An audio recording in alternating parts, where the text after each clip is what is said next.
Now, cancer treatment varies depending on the stage. If we're talking about an early stage, the main treatments are surgery and radiotherapy. For metastatic cases beyond the local area, the main treatment is systemic therapies. When we talk about systemic therapy, we're referring to chemotherapy, targeted therapy, immunotherapy, hormone treatments, and sometimes radionuclide and radioactive therapies, all of which make up oncological systemic treatments. Sometimes, we can also use systemic therapies at an early stage, either before surgery or after surgery. If we anticipate that there is a high risk of a cancer recurring after surgery, the treatments we give following surgery are called adjuvant therapy. Sometimes, before surgery, we can also give systemic therapies called neoadjuvant treatments to shrink the tumor, to reduce the risk of micrometastasis if it's an aggressive tumor, and to allow for a more cosmetic and better surgery. But we also use systemic therapy in advanced disease. Our goal there is to reduce tumor-related symptoms, to extend the patient's lifespan, and to slow the progression of the tumor, so we can also administer these treatments in advanced stages.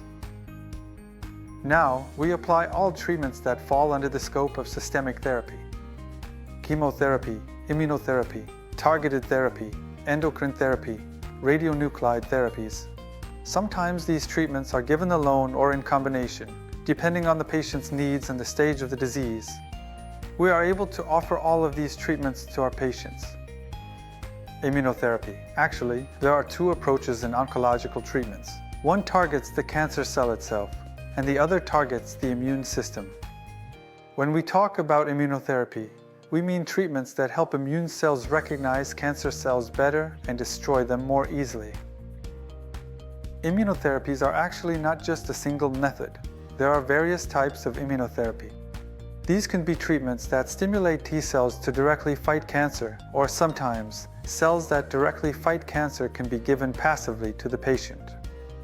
Sometimes, they can be administered in the form of vaccine treatments. All of these can be considered under the umbrella of immunotherapy.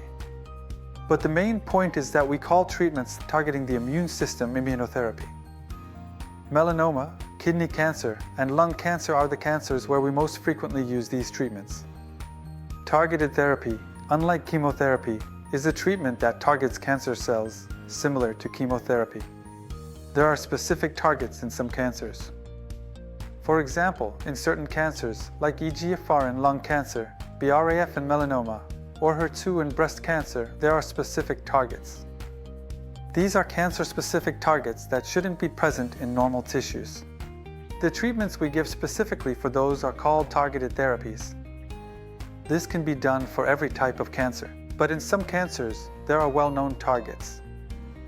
In many cancers, like lung cancer, breast cancer, colon cancer, and melanoma, targeted therapies also have a place.